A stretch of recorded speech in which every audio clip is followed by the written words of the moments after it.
From the macabre minds of Laughing Devil Production comes another story from the Nightshade Diary. You know what that means. Check under the bed and make sure no one or nothing is there. Is the closet door securely shut?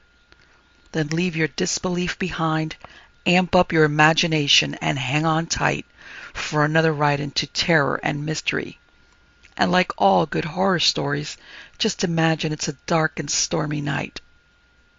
And remember, screaming like a little girl is permitted.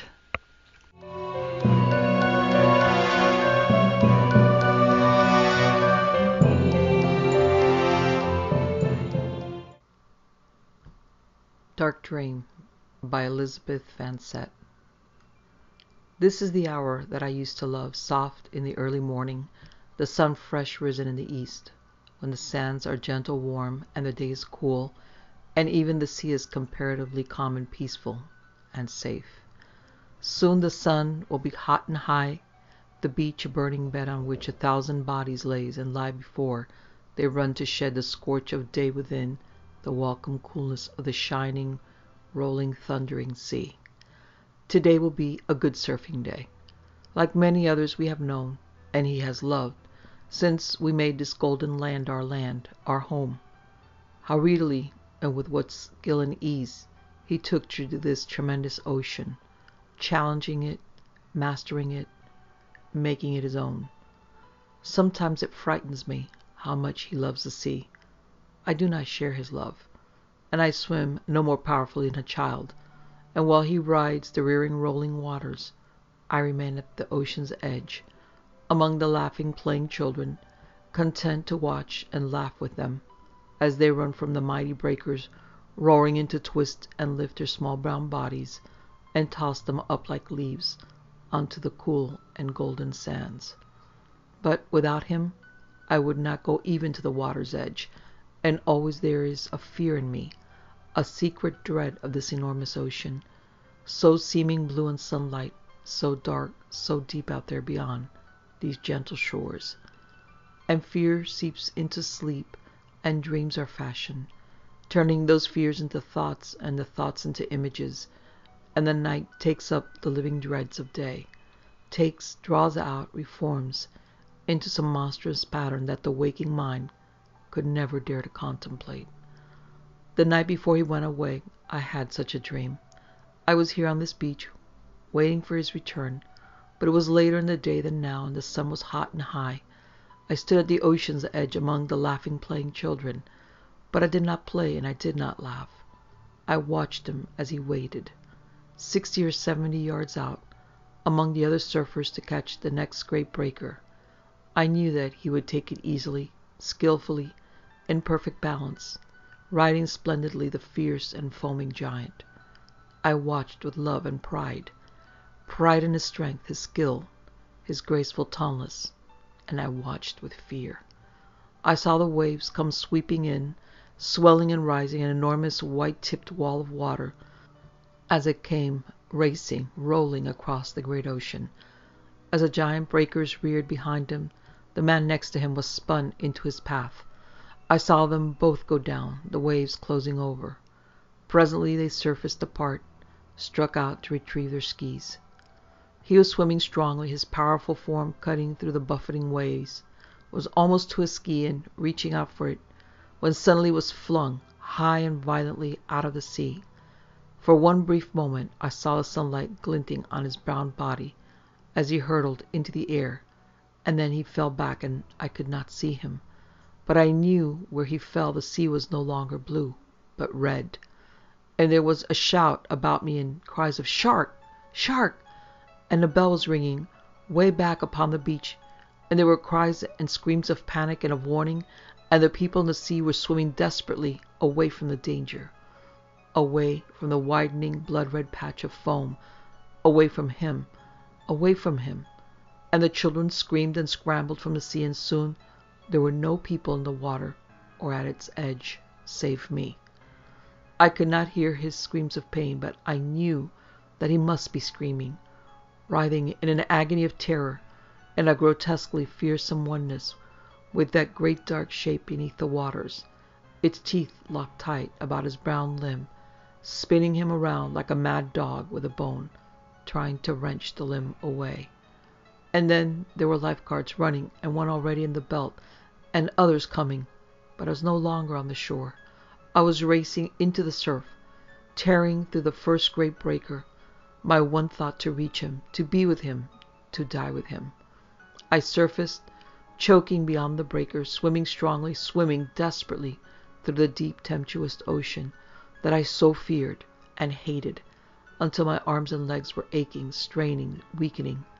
But I would not let my body weaken, nor the buffeting, bruising, contemptuous sea hold me back from my beloved.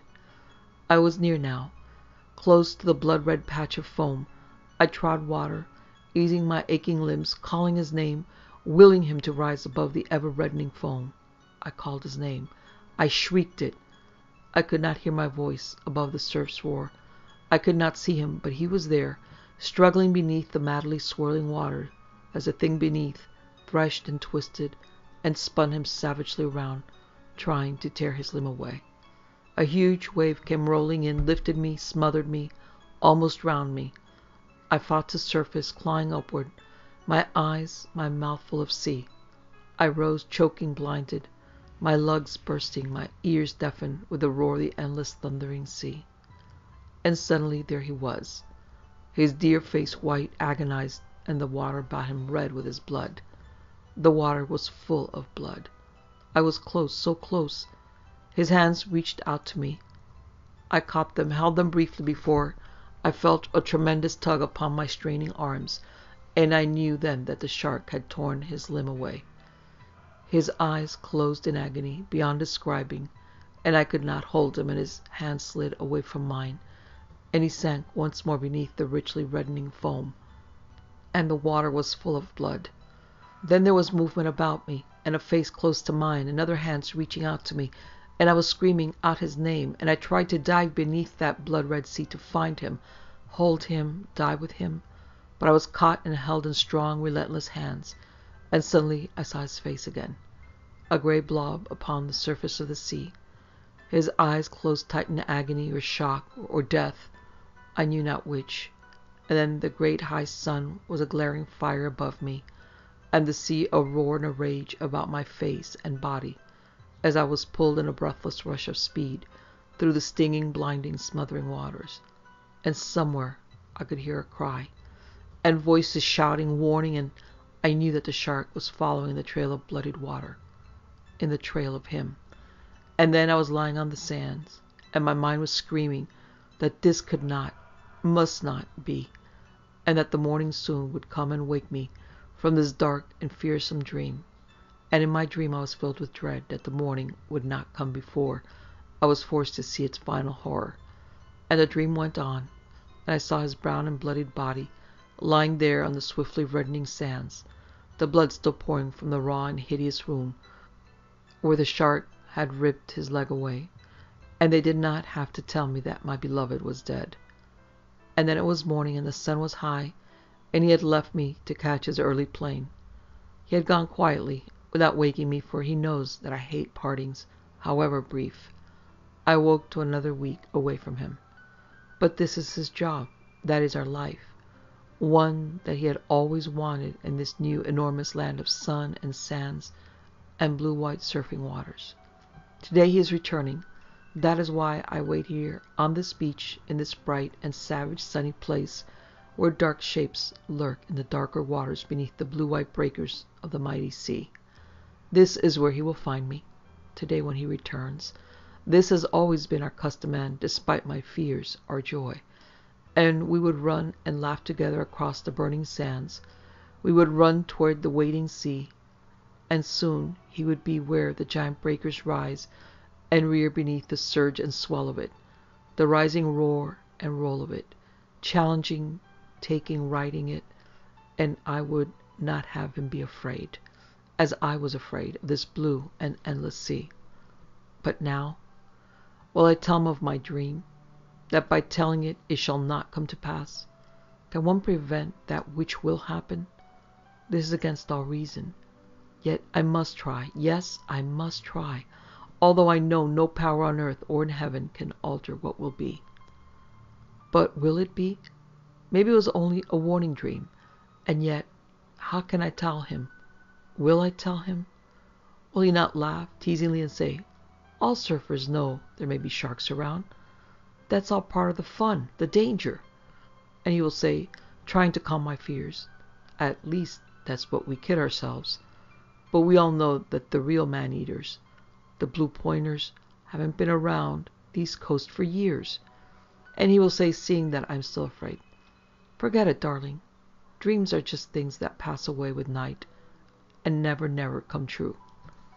Already the sun is aglare on high, swift and fierce in its rising, the fire and bright and burn of its haze of whiteness above the golden sands. The sea that merely moved and murmured in the cool calmness of the morning now rolls and stirs and summons up its awful power in the dark and dreadful deeps beyond the waiting empty shore. There is something wrong about the day. A few people scattered here and there about the sands, a child or two playing in small safe pools along the shore. But there is no one in the sea. No one swims. No small brown bodies dare the tumbling rollers sweeping in toward the shoreline. Out at sea a helicopter hovers, circles, flies on. There is a hush awaiting a sense of danger, fear. I notice now that the warning flags are crossed against each other. Though I do not know the reason for them, I am grateful for the flags. At least today there will be no surfing. He will be disappointed, but he will not surf today. There is a large notice further down the beach, too far away for me to read. I see some lifeguards sitting, talking outside the club rooms. There is movement, a face in the shark tower. I stroll toward the notice, read the bold words largely printed. Killer shark off the coastline. All swimming, surfing prohibited until further notice. Killer shark? 2 words of terror, warning, telling the world, telling him, in the full clear light of the unsleeping dreamless day. There should be fear, horror in my eyes. Instead they shine with joy. There should be ice in my heart. Instead it is warm, light. It leaps, surges, sings. For it was, after all, a warning dream. No need now to tell him. No need now to try in desperate fear to make him heed the warning. For now that we know, it can be prevented. It need not happen. This is real. This is notice. Real these words, this sign that he can read, this order that he must obey. A tall bronze man comes striding down the beach. My heart leaps. My feet tiptoe to run to meet him. But I see now it is just another lifeguard, making for the group by the clubhouse. I do not know him. I think he must be new at this beach. As he draws near, he glances curiously at me. I know that I'm smiling, but I cannot help it. Do you think you'll catch him? I ask, pointing to the warning sign. His face is grim. We're gunning for him, he says. Not only here, but all along this coastline. I stare at him. I had not thought of that. Why had I supposed it would be here, on this beach? The lifeguard is saying, no one's going to like the ban, of course, and I don't doubt some of them will try elsewhere. But at least there'll be no more surfing or swimming from this beach until the brute is caught. My heart is cold. What if he were to try another beach, to beat the ban as many surfers would do? My heart is ice. It still could happen, as in my dream. It still could be. I walk with him towards the other lifeguards. I know them all, vaguely by sight. But there is one. My heart thumps painfully. His was the face close to mine. His the arms that held me, stayed me, kept me from dying with my love. This was the man who had held me close as I waited, screaming, for my dream to end. Yes, this was the beach. This the place of which I had been warned. I'm calm now, my heart eased with the knowledge that this brings. It would not be elsewhere, but here, if it were to happen. And it will not happen. It will not be. And I must not dwell upon the dream again. It is done with. Forget it. I try to break my thoughts to listen to what the lifeguard is saying as we draw near to the group by the clubhouse. But memory of the dream persists, and I see again the swirling waters where the dark shape threshed and spun him around, rugging, wrenching, tearing beneath the ever-reddening foam. I hear again the surf's relentless roar, feel that dreadful rug upon my arms, see his face white with agony, his eyes full of pain and horror, his blood on the waters, his blood on the sand. I hate the sea. My sudden cry startles my companion. Then he shrugs. These things don't often happen, he says. But when they do, I think we all hate the sea. I would never come, I say, except to be with my husband. He comes here regularly, every day in fact. He loves the sea. He turns, looks at me. You were here, maybe? He asks. Saw it happen? I'm sorry if you did. It must have been a grim experience. What? I ask. See what happened? I was just telling you. The brutes already made a killing. Oh no. My voice is harsh, shocked, my heart tight with horror, that already someone has known the reality of terror I have only known in dream. I haven't been here for a while, I tell him shakily. My husband has been away. It happened last week, he is saying. Not 60 yards out. A blue pointer it was, an enormous brute. It had a girth of... He broke off apologetically. I'm sorry, you don't want to hear about it. But again, I'm not really listening. My gaze is fixed on the familiar face of the lifeguard in the group by the clubhouse. He turns, looks at me as we draw near. He is speaking now softly, quietly to one of his companions, who also turns, looks at me. He leaves the group, approaches me. You shouldn't be here, he is saying. His voice is gruff, his face grave concern. It's all right, I answer. I'm waiting for my husband. He's been away, you see. I know that he can't surf today, and I'm glad. Glad of the shark. In a way, that is. I don't want anyone to be hurt, and I'm sorry about the accident, but I'm glad he won't be allowed to surf because he wouldn't pay heed to silly dreams. And last week, I had this dream, just before he went away. And then I'm telling him of my dream, eagerly in a rush and spill of anguished words, glad to speak of it, wanting to speak of it, knowing the need.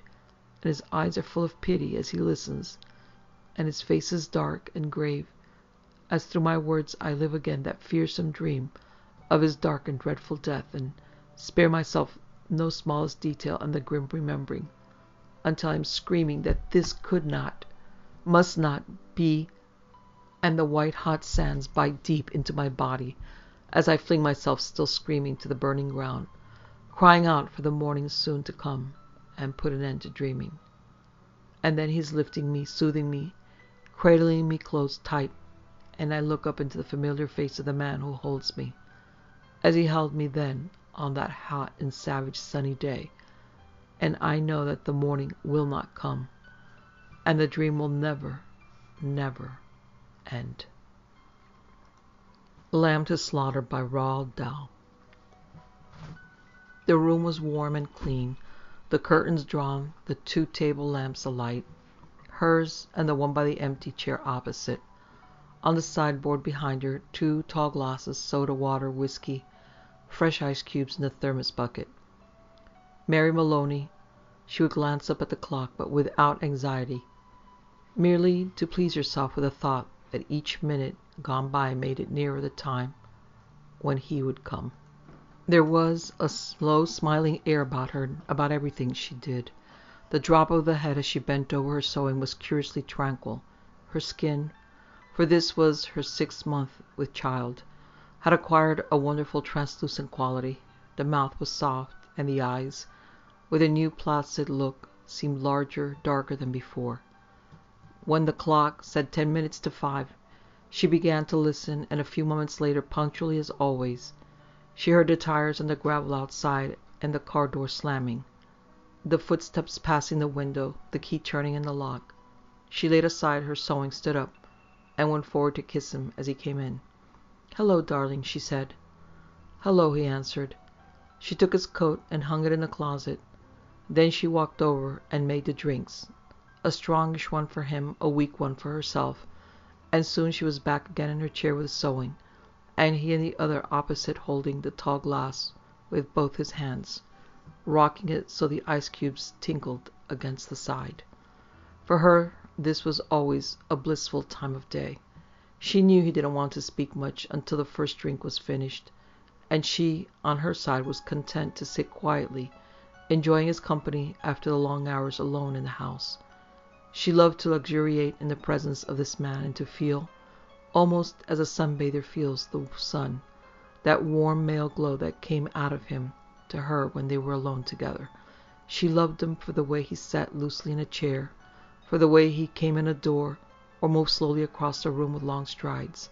She loved the intent, far look in his eyes when they rested on her, the funny shape of the mouth, and especially the way he remained silent about his tiredness, sitting still with himself until the whiskey had taken some of it away.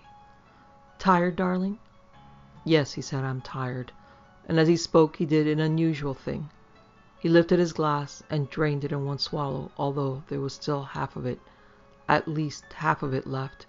She wasn't really watching him, but she knew what he had done because she heard the ice cubes falling back against the bottom of the empty glass when he lowered his arm. He paused a moment, leaning forward in the chair, then got up and went slowly over to fetch himself another. "I'll get it," she cried, jumping up. "Sit down," he said. When he came back, she noticed that the new drink was dark amber, with a quantity of whiskey in it. "Darling, shall I get your slippers?" "No." She watched him as he began to sip the dark yellow drink, and she could see little oily swirls in the liquid because it was so strong. "I think it's a shame," she said, "that when a policeman gets to be as senior as you, they keep him walking about on his feet all day long." He didn't answer, so she bent her head again and went on with her sewing. But each time he lifted the drink to his lips, she heard the ice cubes clinking against the side of the glass. "Darling," she said, "would you like me to get you some cheese? I haven't made any supper because it's Thursday." "No," he said. "If you're too tired to eat out," she went on, "it's still not too late. There's plenty of meat and stuff in the freezer, and you can have it right here and not even move out of the chair." Her eyes waited on him for an answer, a smile, a little nod, but he made no sign. "Anyway," she went on, "I'll get you some cheese and crackers first." "I don't want it," he said. She moved uneasily in her chair, the large eyes still watching his face. "But you must have supper. I can easily do it here. I'd like to do it. We can have lamb chops or pork, anything you want. Everything's in the freezer." "Forget it," he said. "But darling, you must eat." "I'll fix it anyway, and then you can have it or not as you like."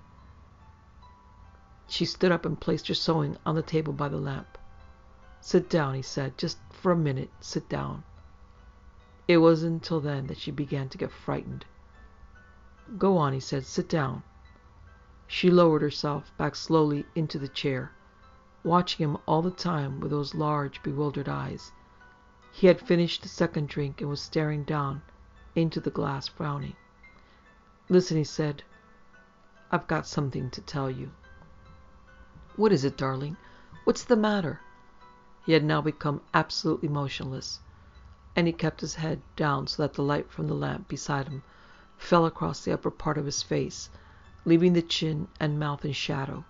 She noticed there was a little muscle moving near the corner of his left eye. "This is going to be a bit of a shock to you, I'm afraid," he said.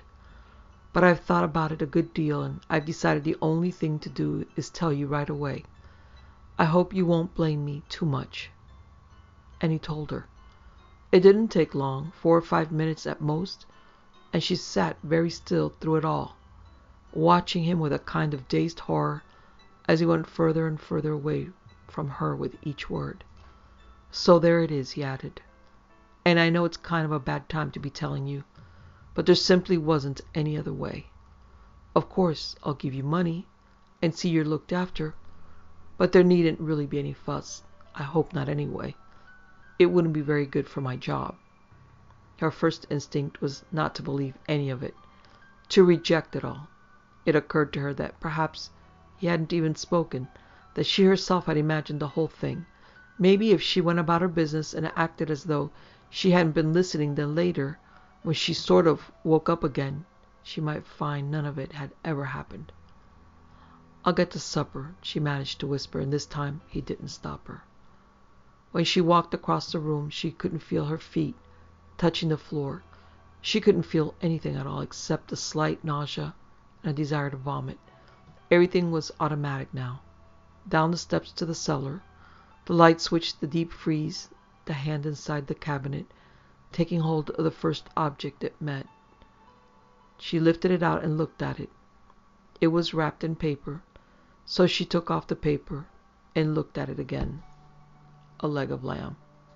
All right then, they would have lamb for supper. She carried it upstairs, holding the thin bone end of it with both hands, and as she went through the living room, she saw him standing over by the window with his back to her, and she stopped. "For God's sake," he said, hearing her but not turning around, "don't make supper for me. I'm going out." At that point, Mary Maloney simply walked up behind him, and without any pause, she swung the big frozen leg of lamb high in the air and brought it down as hard as she could on the back of his head. She might just as well have hit him with a steel club. She stepped back a pace, waiting, and the funny thing was that he remained standing there for at least 4 or 5 seconds, gently swaying, then he crashed to the carpet. The violence of the crash, the noise, the small table overturning, helped to bring her out of the shock. She came out slowly, feeling cold and surprised, and she stood for a while blinking at the body, still holding the ridiculous piece of meat tight with both hands. All right, she told herself, so I've killed him. It was extraordinary, now how clear her mind became all of a sudden. She began to think very fast. As the wife of a detective, she knew quite well what the penalty would be. That was fine. It made no difference to her. In fact, it would be a relief. On the other hand, what about the child? What were the laws about murderers with unborn children? Did they kill them both, mother and child? Or did they wait until the 10th month? What did they do? Mary Maloney didn't know, and she certainly wasn't prepared to take a chance. She carried the meat into the kitchen, placed it in a pan, turned the oven on high, and shoved it inside. Then she washed her hands and ran upstairs to the bedroom. She sat down before the mirror, tidied her hair, touched up her lips and face. She tried to smile. It came out rather peculiar. She tried again. "Hello, Sam," she said brightly, aloud. The voice sounded peculiar, too. "I want some potatoes, please, Sam. Yes, and I think a can of peas." That was better. Both the smile and the voice were coming out better now. She rehearsed it several times more. Then she ran downstairs, took her coat, went out the back door, down the garden, into the street. It wasn't 6 o'clock yet, and the lights were still out in the grocery shop. "Hello, Sam," she said brightly, smiling at the man behind the counter. "Why, good evening, Mrs. Maloney. How are you?" "I want some potatoes, please, Sam. Yes, and I think a can of peas." The man turned and reached up behind him on the shelf for the peas. "Patrick's decided he's tired and doesn't want to eat out tonight," she told him.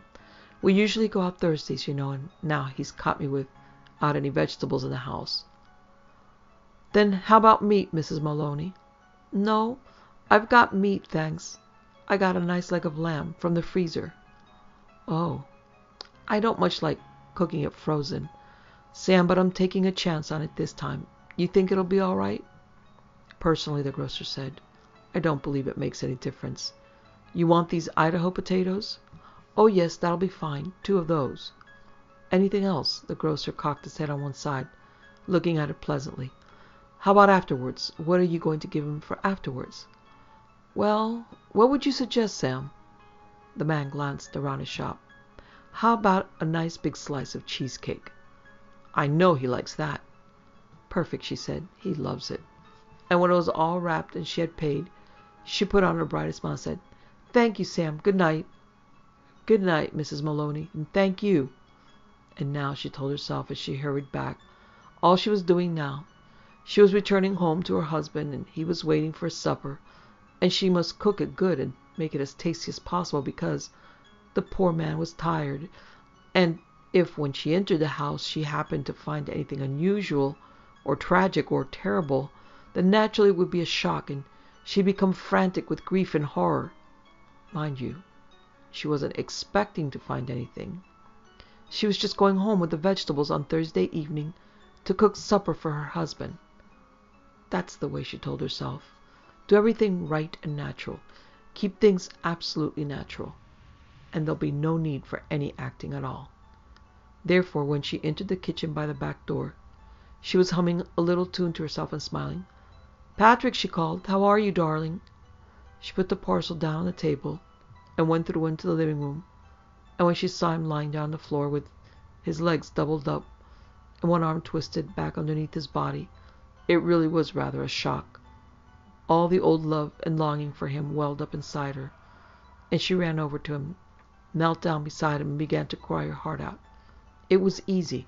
No acting was necessary. A few minutes later she got up and went to the phone. She knew the number of the police station, and when the man at the other end answered, she cried to him, "Quick! Come quick! Patrick's dead!" "Who's speaking?" "Mrs. Maloney, Mrs. Patrick Maloney." "You mean Patrick Maloney's dead?" "I think so," she sobbed. "He's lying on the floor, and I think he's dead." "Be right over," the man said. The car came very quickly, and when she opened the front door, 2 policemen walked in. She knew them both. She knew nearly all the men at the precinct. And she fell right into Jack Noonan's arm, weeping hysterically. He put her gently into a chair, then went over to join the other one, who was called O'Malley, kneeling by the body. "Is he dead?" she cried. "I'm afraid he is. What happened?" Briefly she told her story about going out to the grocer and coming back to find him on the floor. While she was talking, crying and talking, Noonan discovered a small patch of congealed blood on the dead man's head. He showed it to O'Malley, who got up at once and hurried to the phone. Soon other men began to come into the house. First a doctor, then 2 detectives, one of whom she knew by name. Later a police photographer arrived and took pictures, and a man who knew about fingerprints. There was a great deal of whispering and muttering beside the corpse, and the detectives kept asking her a lot of questions. But they always treated her kindly. She told her story again, this time right from the beginning, when Patrick had come in and she was sewing, and he was tired, so tired he hadn't wanted to go out for supper. She told him how she'd put the meat in the oven. It's there now, cooking. And how she'd slipped out to the grocer for vegetables and come back to find him lying on the floor. "Which grocer?" one of the detectives asked. She told him, and he turned and whispered something to the other detective, who immediately went outside into the street. In 15 minutes he was back with a page of notes, and there was more whispering, and through her sobbing she heard a few of the whispered phrases. Acted quite normal, very cheerful, wanted to give him a good supper, peas, cheesecake. Impossible that she... After a while the photographer and the doctor departed, and 2 other men came in and took the corpse away on a stretcher. Then the fingerprint man went away. The 2 detectives remained, and so did the 2 policemen. They were exceptionally nice to her, and Jack Noonan asked if she wouldn't rather go somewhere else, to her sister's house perhaps, or to his own wife, who would take care of her and put her up for the night. No, she said, she didn't feel she could move even a yard at the moment. Would they mind awfully if she stayed just where she was until she felt better? She didn't feel too good at the moment. She really didn't. Then hadn't she better lie down on the bed? Jack Noonan asked. No, she said, she'd like to stay right where she was, in this chair. A little later, perhaps, when she felt better, she would move. So they left her there, while they went about their business searching the house. Occasionally one of the detectives asked her another question. Sometimes Jack Noonan spoke to her gently as he passed by. Her husband, he told her, had been killed by a blow on the back of the head, administered with a heavy, blunt instrument, almost certainly a large piece of metal. They were looking for the weapon. The murderer may have taken it with him, but on the other hand he may have thrown it away or hidden it somewhere on the premises. It's the old story, he said. Get the weapon, and you've got the man. Later one of the detectives came up and sat beside her. Did she know, he asked, of anything in the house that could have been used as the weapon? Would she mind having a look around to see if anything was missing? A very big wrench, for example, or a heavy metal vase? They didn't have any metal vases, she said. Or a big wrench? She didn't think they had a big wrench, but there might be some things like that in the garage. The search went on. She knew that there were other policemen in the garden all around the house.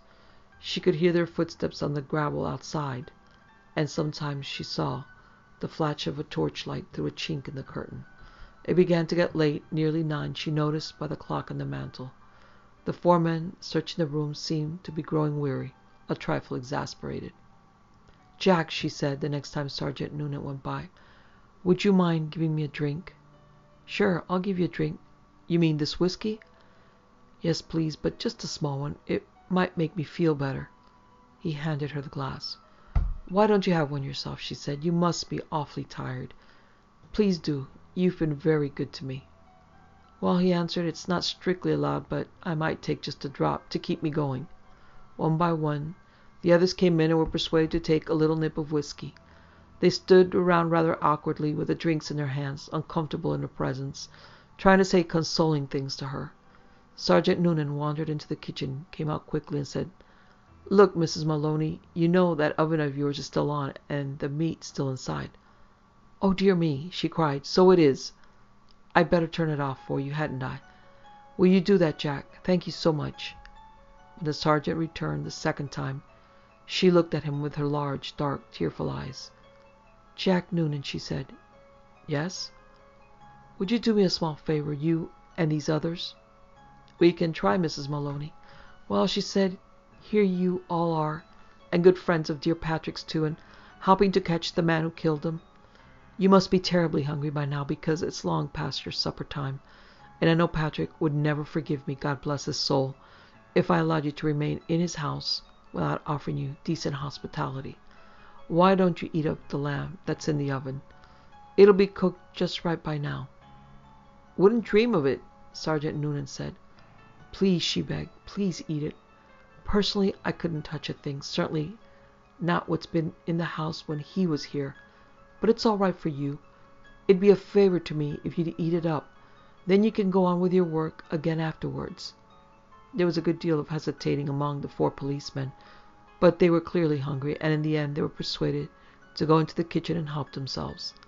The woman stayed where she was, listening to them through the open door, and she could hear them speaking amongst themselves, their voices thick and sloppy because their mouths were full of meat. "Have some more, Charlie?" "No, better not finish it." "She wants us to finish it. She said so. Be doing her a favor." "Okay, then. Give me some more." "That's a hell of a big club the guy must have used to hit poor Patrick," one of them was saying. "The doc says his skull was smashed all to pieces, just like from a sledgehammer. That's why it ought to be easy to find." "Exactly what I say. Whoever done it, they're not going to be carrying a thing like that around with them longer than they need to." One of them belched. "Personally, I think it's right here on the premises. Probably right under our very noses. What do you think, Jack?" And in the other room Mary Maloney began to giggle.